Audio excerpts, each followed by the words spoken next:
You got with her? Cabbage Man. Azula. Ew, Daddy, no. A lot of things happen in a short span of time. They're both my babies. Overall, it's not good. Hello everyone.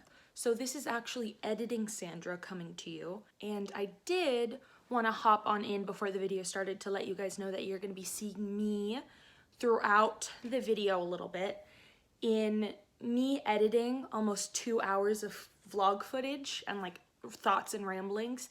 I realized that I never actually gave you like a satisfactory summary of each comic. And so that's what I'm kind of here for. I feel like there are some thoughts that weren't fully fleshed out in the video. So I wanted to come in, having now edited almost all of the video, to kind of give you guys some better put together thoughts, essentially. Can't wait to see you guys again, and let's hop into the actual video. Hello everyone, welcome back to my channel. And today's video is going to be an attempt to read all of the Avatar: The Last Airbender comics. I would consider myself a very huge Avatar fan. I tried to Google like Avatar: The Last Airbender Superfan test, and all of the tests were shit. So I wanted to take a quiz to prove my superfanness, my love of the overall series, but unfortunately I couldn't find anything, so you're just gonna have to take my word on it. That is my favorite show of all time, that I've been watching it since I was like 10 or 11 years old, and I've been obsessed. Like, I could talk about the show and like tiny little details about it for ever. But I have a confession. I have never read the Avatar comics.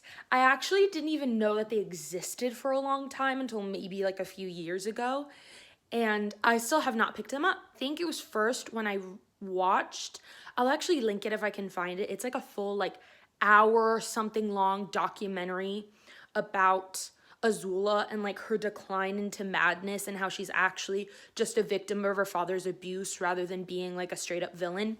And in that fantastic I'm gonna call it a documentary. It's a fantastic documentary, by the way. But I remember that in that video, they talked about parts of the comics, I'm pretty sure. And I think that was the first time I ever discovered them. And also the first time that I realized that like it had lore. My birthday just happened like a month and a half ago. I'm 25 years old, and I gifted myself the entire Avatar: The Last Airbender comic series. All of them. Even like the little like side comics about Katara and Toph, I bought all of it. And I'm gonna try to read them all. And so this is probably going to be extremely long because there are so many comics. These are all of them. I started out with, these are the two that I was talking about before, these kind of like multicolored ones. Those are like side stories, but all of these other ones are like the full like canon stories. I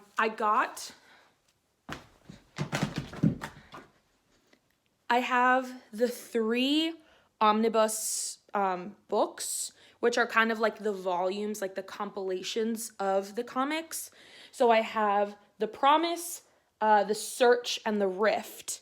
And each one of these technically is like 3 comics put together. If you have not watched Avatar: The Last Airbender, or if you have an interest in reading these comics, don't watch this, because this will be long and it will be spoiler filled. Like, it will be filled to the brim with spoilers. And I'm so excited. I can't wait. I'm gonna get started reading on this today. And hopefully I'll get back to you with my thoughts. I don't know where this energy came from. I think I'm gonna go take a nap first. Hello everyone. I have like a minute until my shift starts, so I need to eat this breakfast very quickly. But I wanted to update on, so I'm sorry for all of the rustling also. Very strange energy again today as well. I finished, the reason I wanted to give this update was because I finished the first like omnibus thing. So I finished The Promise, my first pop in. I wanted to give a better summary of The Promise because I did not do a great job. So essentially, like I did say before, The Promise does take place like directly after the ending of book 3 of like the original like series. But we do have like a time jump. So I think it's technically like a year of a time jump, and then we have like the rest of the promise happening. The biggest conflict of the promise takes place at the very beginning of the comic, where Zuko looks at Aang and they're like celebrating the end of the war, and he says, if I ever start turning out like my dad, if I ever start turning bad, I need you to end me. And that's it. That's the whole conflict, is Zuko kind of turning into his dad or getting really heavily influenced by his father, and Aang really dealing with the consequences in this conflict of possibly having to kill his best friend. So really one of the political conflict that they're kind of dealing with is Zuko and Aang trying to figure out how to get the Fire Nation out of the Earth Kingdom. And we're specifically focusing on this city called Yudao, and it is one of the Fire Nation colonies, and the Fire Nation has been in Yudao for 100 years. And by now, the two have kind of like merged together, and they use Yudao to kind of really hammer home this idea of not completely Fire Nation, not completely Earth Kingdom, we're now something new. So the Earth King, if you guys remember this guy, is really set on being taken seriously now. He really wants to prove that he can really lead a nation. So it's him versus Zuko, who's like slowly getting influenced by his father. And there's Aang in the very middle, trying to get the Fire Nation out of Yudao, trying to appease the Earth King, but also not trying to start a war. And Aang really believes that the only way that harmony can be reached is if all the four nations are separate. So everything really comes to a head when the Earth Kingdom and Zuko again are literally like face to face about to start a war. Their armies are behind them, but then Aang goes into the Avatar state, makes Zuko realize that he's being crazy, and that's kind of like the resolution of everything. But we really end, and this is what I find kind of important, is that we end with Zuko. His whole struggle is that he's trying to figure out who he really is and what kind of leader he is. And he decides at the end of the promise that the only way to figure out who he is by finding his mother. And if you guys remember in the series finale of Avatar, that there's that scene of Zuko coming into Ozai's like cell, being like, "Where is my mother?" That happens here. And so it's Zuko, it leads into the search, because now Zuko is like really hell-bent on figuring out who he is and finding his mom. So in this comic, we're really getting to like the inklings and the beginnings of what we see in Legend of Korra. So we start out with, I'm reading from my notes. In this comic, we also get like the beginnings of things that we see in Legend of Korra. So we have the start of Republic City, which is Yudao. We have the Toph's Metal Bending Academy get started in this comic, and that, I'm guessing, domino effect turns into the police that we see in Republic City that can like uses like metal to like whip things around. And my personal favorite part is that we get the start of the Air Acolytes, which, funny enough, actually start off as a Aang like fan club. So there are like different, almost like a sorority kind of, like there are different chapters in every city, and the Air Acolytes, the Aang fan club, help Aang solve the final battle at the end of the promise, and he then takes his fan club, calls them the Acolytes, and then kind of like takes them along on different journeys throughout the comics. With that in mind, let's get back into my thoughts. I did like it. It definitely wasn't like 5 stars or anything, but similar to the Sailor Moon mangas, I don't know if I'll actually be able to like rate these, just because they are like tainted with like a huge amount of nostalgia. There will be eating and talking at the same time, so I'm very sorry. I'm hungry. So that's essentially like the entire like issue of the first technically 3 comics. It's Zuko kind of struggling with being Fire Lord, him really struggling how to run a nation, and then it's really like his issues. I am right now exactly 100 pages into the search, but first let me actually say my feelings. I The reason I didn't love The Promise was just because some of the humor is like a little off for me. I don't know, it felt very dated. And when I looked up when these comics came out, because again, like I said in the intro, I had no idea these comics existed for years. It came out in like 2012, 2013. And it's interesting because it's like not the whole humor, but like just some moments. There are a ton of like third, like side characters introduced. And one of them is like this huge, like big guy. He looks so friendly. His name is Sneers. I think he's also a freedom fighter. And he's dating the daughter of the girl of Udao. And it's where like the whole book takes place, like is in this Fire Nation colony. And at some point, they find out that he's dating this girl and she's like super badass and like pretty and stuff. And they're like, you got with her? The whole joke is the fact that like he's fat and like he got a pretty girl or something, you know? Like, and considering the comments on the Avatar Wikipedia page,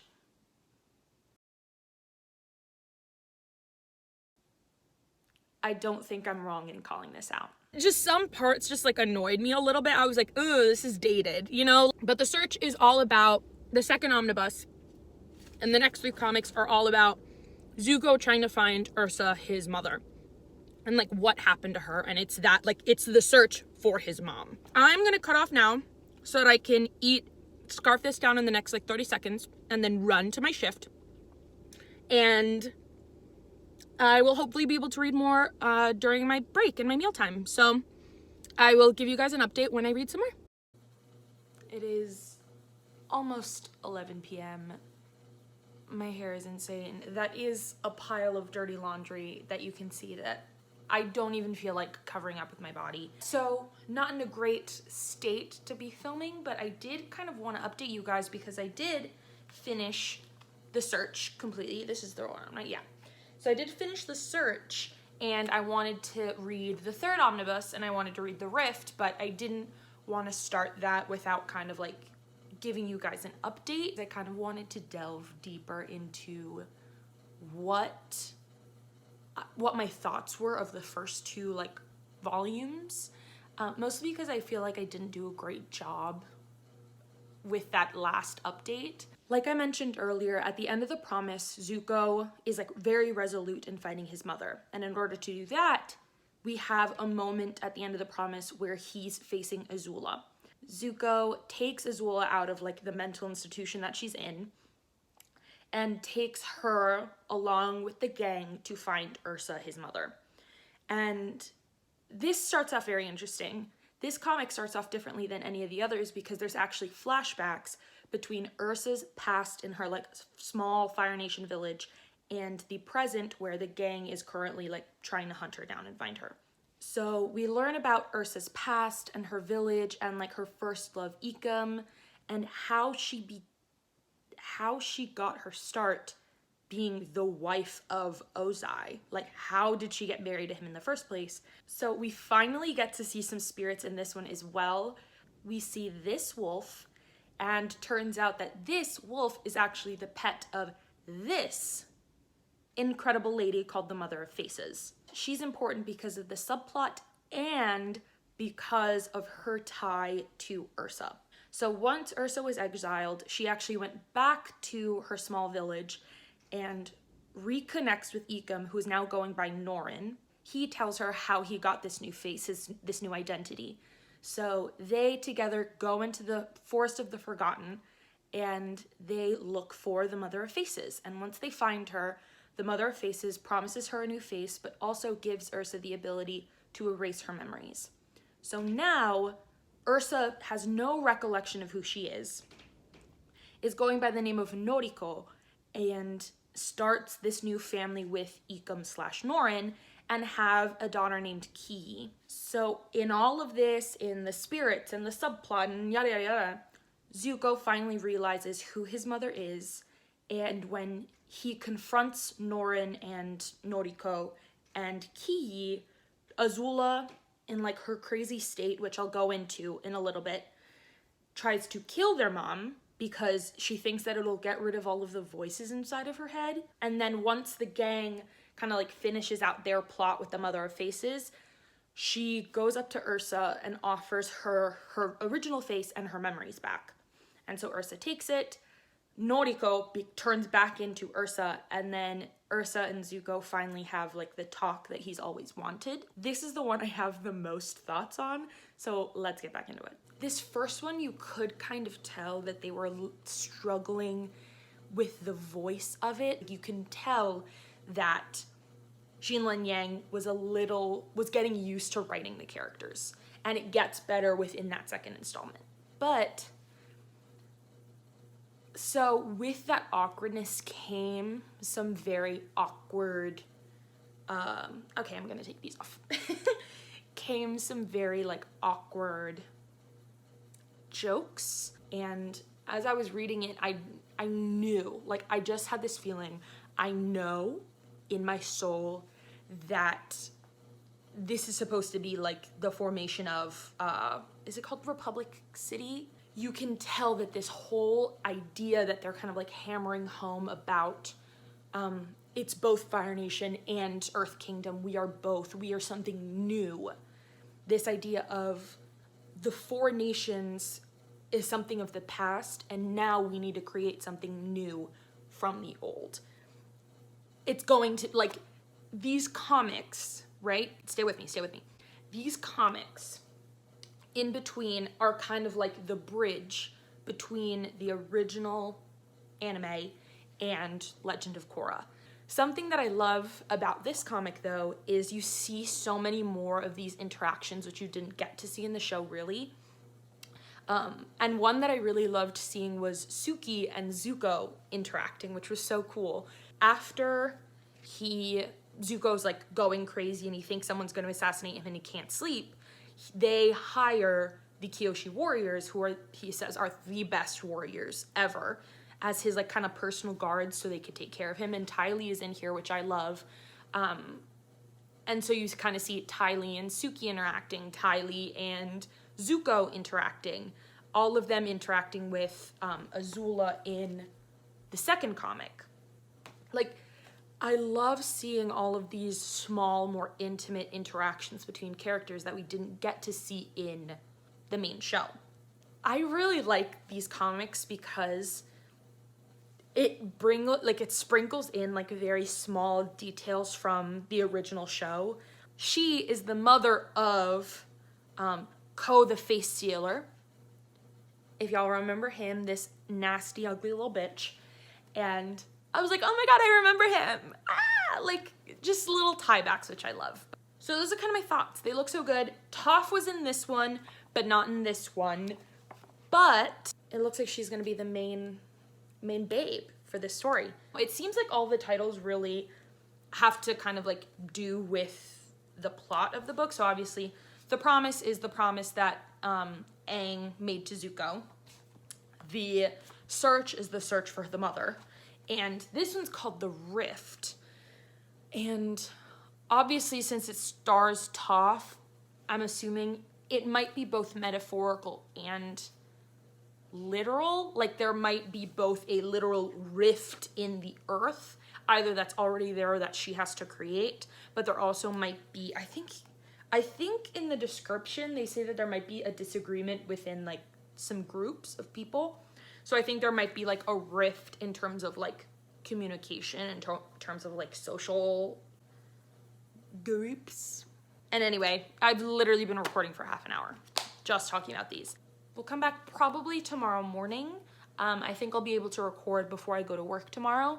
So hopefully I will have finished this and I can give you guys an update then. Hello, good morning. I need to get caffeine. Last night I did finish The Rift. Oh my god, it's so heavy. And I really, really enjoyed it. So I have to do this quick while I'm getting ready for work. And so the whole reason that it's called The Rift is because this book specifically, and I was right, it's very much so literal in the sense that they literally say it at the very end of the comic. A huge plot point of this story is that they are dealing with like an angry, vengeful spirit. So Aang is really dealing with this idea of being the bridge between a spirit in humans. And he says, no, don't you get it? That's why I'm here. It's my job to maintain balance between the spirits and the humans. And the spirit says, you repeat those words over and over like a mantra, but you are only fooling yourself. Whenever the border between our two worlds grows into a rift, the avatar will always side with the humans. The avatar is, after all, human. And Aang is very insistent on the fact that no, humans are good, humans can change, don't destroy them. Even though this spirit is convinced that humans are deceitful and greedy and only destroy, right? So that's kind of the whole plot, at least Aang's plot of the story. But it is definitely very much so Toph focused. And also, so that's the physical difference, right? So that's the physical meaning of rift. But then there's also this emotional rift between both Aang and Toph, but also we get Toph's father back in this comic, which is really interesting. But hold on, I need a pimple patch. This whole story sets up is that Aang gets visited by the spirit of Yang Chen, and she can't speak with him, right? Because in the previous book, Aang disconnected his ties with Roku because Roku was telling Aang that Aang should kill Zuko. And so Aang, in anger, broke off his connection with Roku, which we find out ultimately broke his connection to the other avatars. So he can't really communicate with her. But she brings him back to this island. And this island is important to Aang because it was this like really special island where they had Yang Chan's festival that 100 years ago he and all the other avatars would visit and celebrate once a year. He doesn't really remember why they celebrated though. And this is where you start getting this kind of like fight, this disagreement between Aang and Toph, because Aang says, the others are questioning him like, oh, why do you do these traditions? Why do you celebrate this festival? He's like, actually, I don't know. It's just what we always do. It's just what's expected of you to do. And that triggers Toph in her parents always telling her like, you need to do this because it's expected. This is how you need to act. This is just how the world is. And so she doesn't really like that because Aang is trying so hard to hold on to his past. Toph is really trying to run from it because the past only holds pain for her. So that's really the whole synopsis. They visit this island, or I guess technically it is an island. They visit this land, and turns out that in this 100 years, there's actually now a earth-bending, Fire Nation, Earth Kingdom, like, refinery, and they're, like, digging up the crystals. And all of this is, so underneath this refinery, turns out that the guy that runs it, that's from the Fire Nation, is actually breaking his vow and is actually mining the ore that's underneath the island. And this ore actually this iron is actually belongs to the spirit that's being wronged, right? And that's what kind of like awakens him. Just wanted to hop in and finish the summary because I kind of got completely sidetracked. So getting to this island, they notice that there's this new metal refinery and that it's kind of like taken over the whole island. This island is where Aang and the other air nomads would come every year to celebrate Yang Chen's festival. The spirit that they end up dealing with is a spirit called General Old Iron. And turns out that this was a spirit that Yang Chen fought hundreds and hundreds of years ago. And the reason that this whole conflict between them started was because General Old Iron thought that the humans that lived on this island killed his best friend, who was a spirit named Tianhai? Yeah, Lady Tianhai. When in reality, that's not what happened, but he was convinced that the humans killed his best friend, Lady Tianhai, and then he sought revenge on the humans. Yang Chen and Old Iron fight, and Yang Chen promises General Old Iron that humans can change, humans are empathetic, and capable of being peaceful, and so she makes this promise to him that every year they will come back and have a peaceful celebration and kind of like upkeep the promise, and that's what Yang Chen's festival was.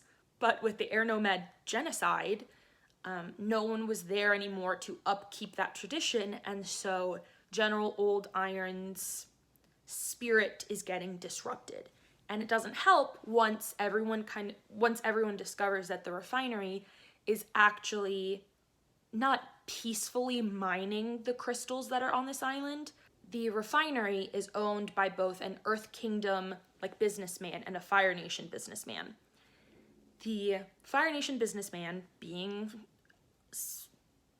a sneaky little Fire Nation man, is actually going against the promise. He's not just refining for crystals, but he's actually going underneath the ground and mining the ore that's the entire structure of this island. So now that his spirit is disrupted, General Old Iron is coming back and is now seeking vengeance again for the humans not only breaking their promise, but also completely disrupting the land that they promised they were going to take care of. So that's Aang's whole thing. But at the same time, we're dealing with Toph's story, because the Earth Kingdom businessman that I mentioned earlier, it's Toph's dad. So Toph is finally seeing her dad face to face after so long, and is finally forced to kind of confront her past. The rift, so much about it is about Toph's personal growth and about her confronting her past and really discovering her worth as a person. Anyway, I love her. I'll say it once, I'll say it again. So let's hop back into the explanation. Yeah, it was just great. I really loved, like I mentioned last night, I love that we're seeing these kind of interactions between the members, which we never really saw before in the comics. Sure, we obviously saw Toph and Aang interacting, but I don't think they never actually really had a conversation about their differences. Mostly the most iconic thing that I remember is Toph and Sokka talking about it, right? Talking about Katara and why Toph is angry at her. I remember seeing them bond, but I don't remember really Toph and Aang really talking about it. And you see that they bicker the whole time throughout books 2 and 3. So I just really liked seeing it. Specifically, I love that this is the one. I remember seeing these gift sets, right? Of this specific scene. And I was like, oh, this has to be from the comics, but I'll get to it eventually. It's this scene of Toph literally saving people. She's holding up the earth above them. And Katara says something like, oh, Toph is the only one. Toph is literally carrying the weight of the world, of our world on her shoulders right now.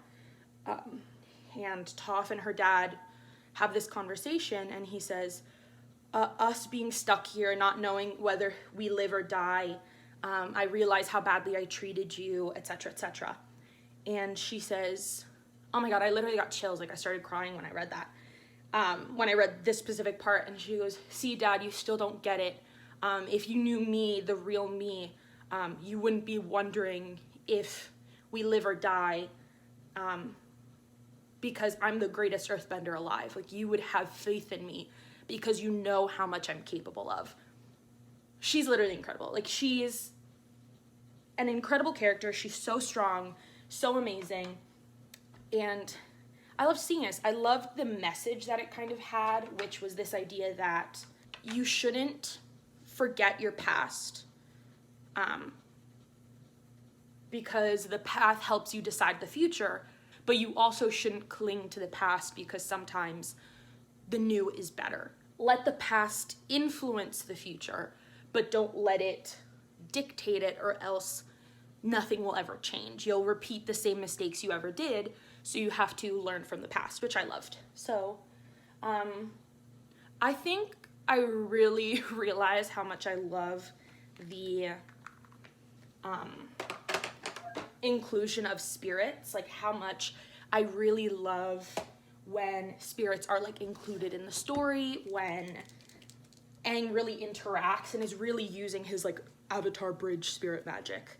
I think that's like the most fun of it, because you really see them get creative. I love the art and like the detail of it. But yeah, that's literally all I had to say. Toph Beifong is literally incredible.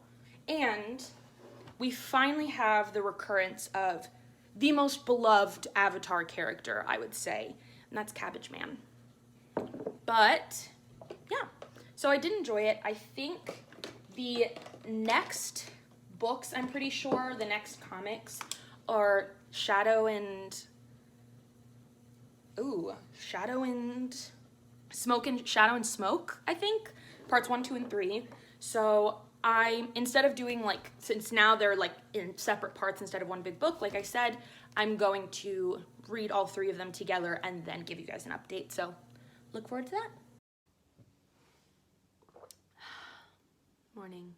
Have been going through it the past 24 hours, but the good news is that I finished both Smoke and Shadow and North and South. I really only have Imbalance left, and considering that I don't have work tomorrow, it means I can probably finish this tonight or tomorrow, depending on how much energy I have today, which isn't a lot. So I liked these compared to the others, but they definitely were much more like political than the first 2. I mean, okay, so essentially what I find interesting now that I'm 5 out of 6 comics in is that in the original like source material of the show, we never got to see the aftermath of the war. And it's so political in terms of like how the promise was what to do with the Fire Nation colonies. In the Rift, it was, it kind of talked about modernization and like industrialization. In Smoke and Shadow and North and South, it's very much so political, because, let me explain. So Smoke and Shadow, let me set the scene. We open up with Zuko, Ikem, Ursa, and Ki all on a Fire Nation ship heading back from the small village back to like the Fire Nation capital. On their way to the capital, they get ambushed by a group called the New Ozai Society. And this is kind of like an underground secret society kind of that believes Zuko is unfit to lead and they want Ozai back in power. We find out later in the comics that the New Ozai Society is actually run by May's dad. And actually, May's father's not only behind this, but he is getting intimidated by a larger entity of spirits called the Kamurikage. And the Kamurikage are these like faceless female spirits that like take children at night. And they're kind of used in this context culturally in the Fire Nation as like the boogeyman. You see the Kamurikage, they start like popping up all throughout the Fire Nation, and they slowly start kidnapping children. Because of the kidnappings and because of the New Ozai Society kind of like fueling the fire and kind of staging things, the citizens of the Fire Nation, and especially the capital, are becoming very distrusting of Zuko. They're starting to get antsy. Because the Kamurikage are spirits, Zuko asks Aang to come to the Fire Nation capital to help him kind of figure out what's going on. But you find out, though, that the Kamurikage are not real. Like, yes, they are real in terms of spirits, but the real Kamurikage, the real spirits, have been at peace for thousands of years. The kidnappings that are going on are not because of them. So who are they because of? Azula. Turns out that when we lost Azula at the end of the search, she broke out a ton of girls from like the mental institution, and they are now kind of like masking and parading around as the Kamurikage to really kind of like start this insurrection. And what I find particularly interesting is that Azula and Zuko kind of have this face-off at the very end. And Zuko asks Azula like what her plan is, like what's the whole point of this? And she realizes that no, she no longer wants to be Fire Lord. She realizes her true purpose, and that is to keep Zuko Fire Lord, but make him the Fire Lord that she would have been. So let's get back into the rest of the video. That's literally it. Like, they wonder who are taking these children. They find out that it's Azula. Ki is a firebender now. She's so cute. She's so feisty, and I love her. And Ursa confronts Ozai at the very end. Like, it's dealing with the aftermath of, just because Ozai is gone does not mean that no one is accepting this with open arms. This change, this idea of like hope and purity and like harmony is going to fix everything. And then with North and South, we're following, hold on, let me show you the actual covers. There he is, there's Hakoda, my zaddy. And in North and South, we're dealing with Sokka and Katara going back to the Southern Water Tribe and seeing how it's prospered in this time that they've been gone. Because I think they're not very clear on the timeline, but I think now it's been like 2 years since the end of, 2 or 3 years since the end of the war that they've been back. And now like the Southern Water Tribe is like a city. Like, it is flourishing and growing and thriving. And Katara, being Katara, is obviously like really scared of that change. Like, she's not trusting of it. And Sokka's like super for it. He's the idea guy. Like, he loves the ideas that these people are bringing in order to like make the Southern Water Tribe grow. Hakoda, their father, is now the like head chieftain of the Southern Water Tribe. And we're now dealing with the Southern Water Tribe and kind of like how they're trying to get back into politics, because they were almost completely wiped out, if we remember from the original series. Like, Katara is the last waterbender from the Southern Water Tribe.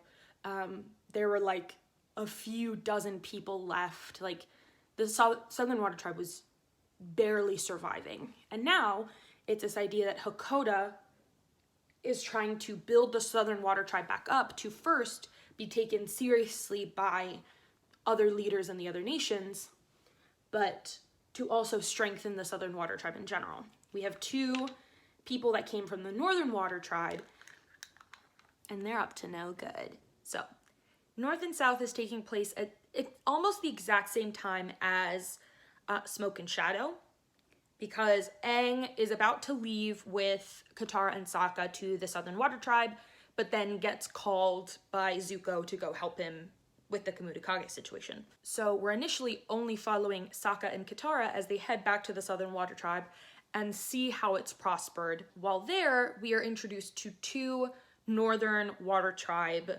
engineers, I guess, and their names are Malima and Malik.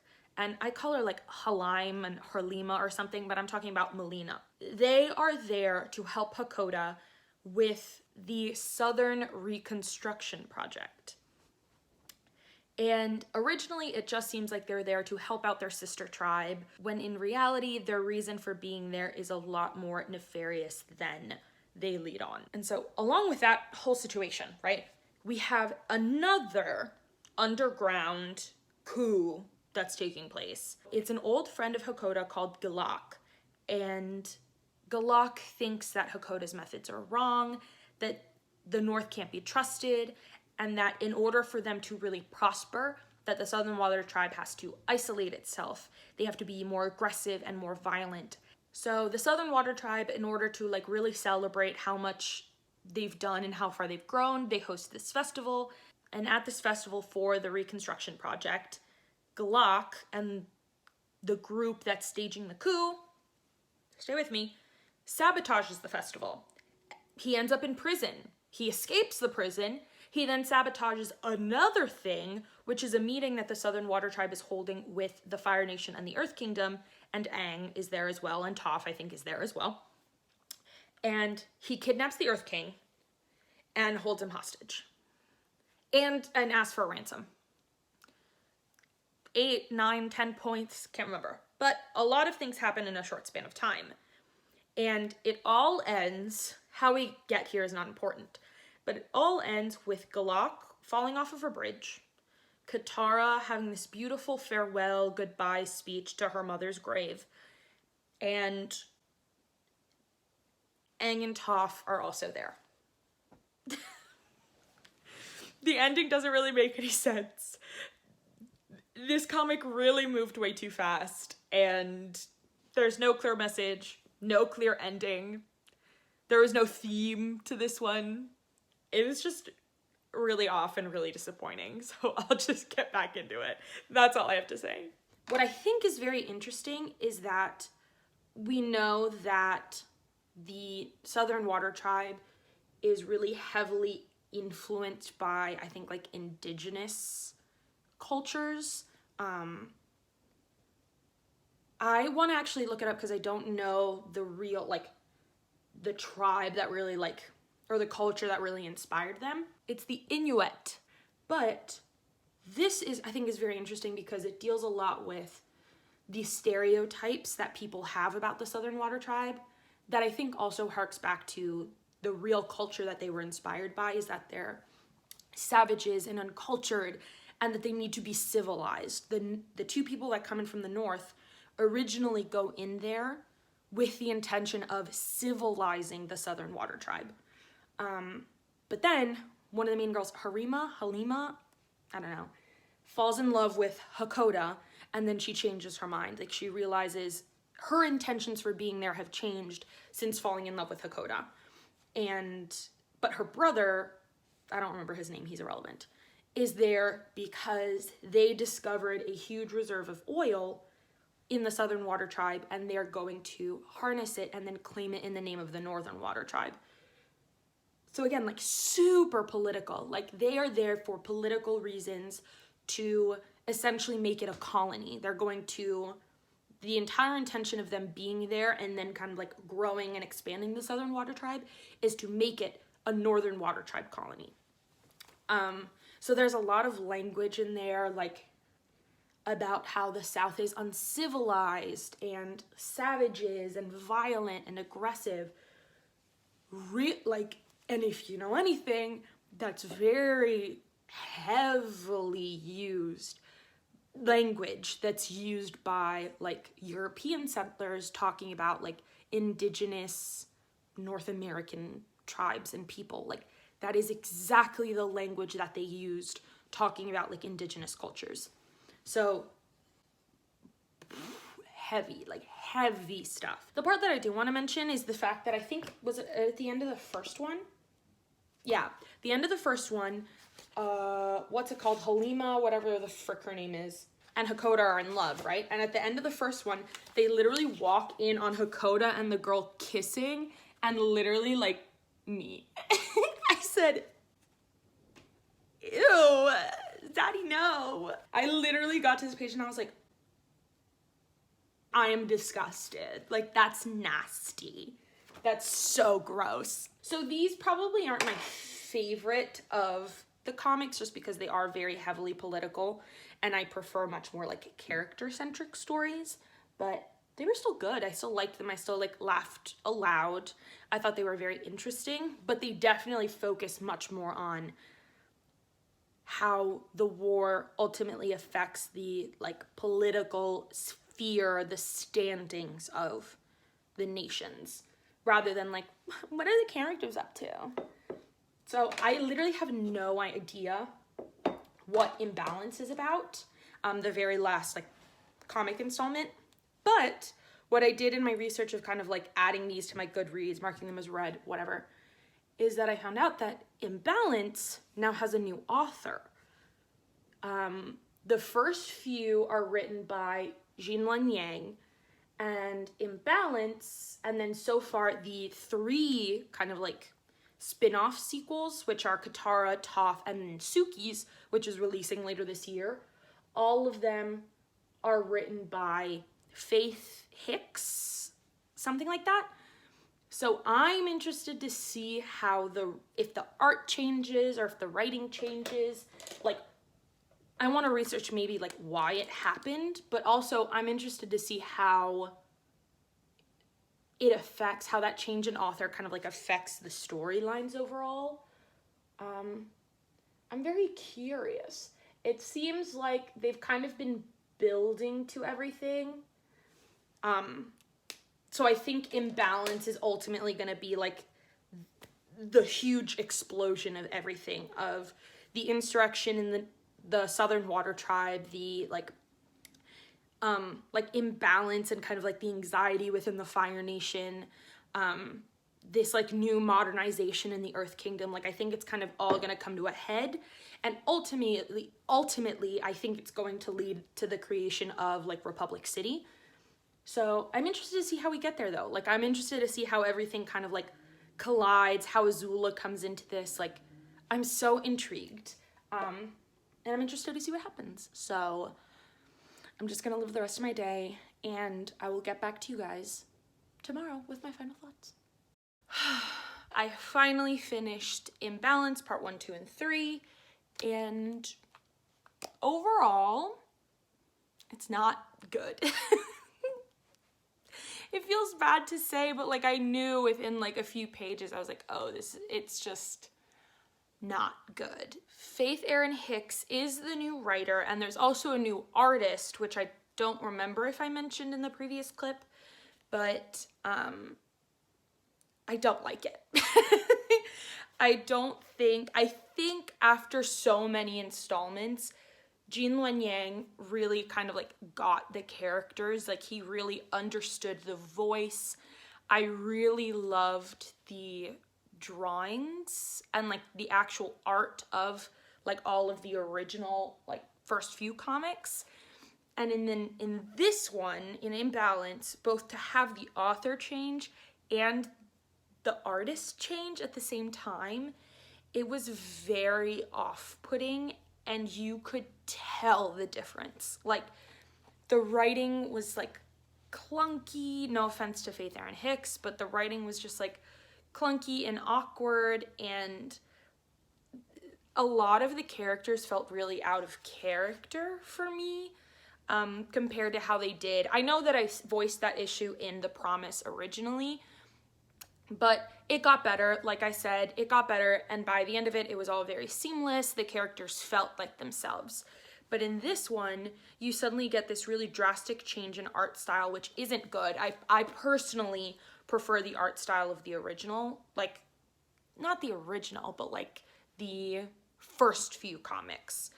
And the writing just felt worse to me about these. Also, the entire plot just felt kind of off. I was saying this whole time, I thought that the final installment, Imbalance, was going to be like everything kind of coming to a head and then like creating Republic City, and that didn't happen, which was such a disappointment. Like this is a case where where my guess for the ending, I wanted it to be correct. Like I wanted to be right in guessing that this was going to happen. And this one felt completely disconnected, because the only thing that they mentioned about the past comics is that they're now back at the Earthen Refinery, which was the location of the Rift comics, and they were mentioning like leaving the Southern Water Tribe, which was where we just left off from North and South. That was it. And everything else, the reason that it felt so disconnected for me was because this is the plot of like season 1 or 2 of Legend of Korra. They go back to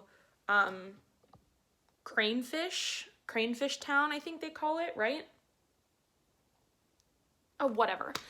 Cranefish Town, which was the earthenware refinery, literally the location of the Rift comics.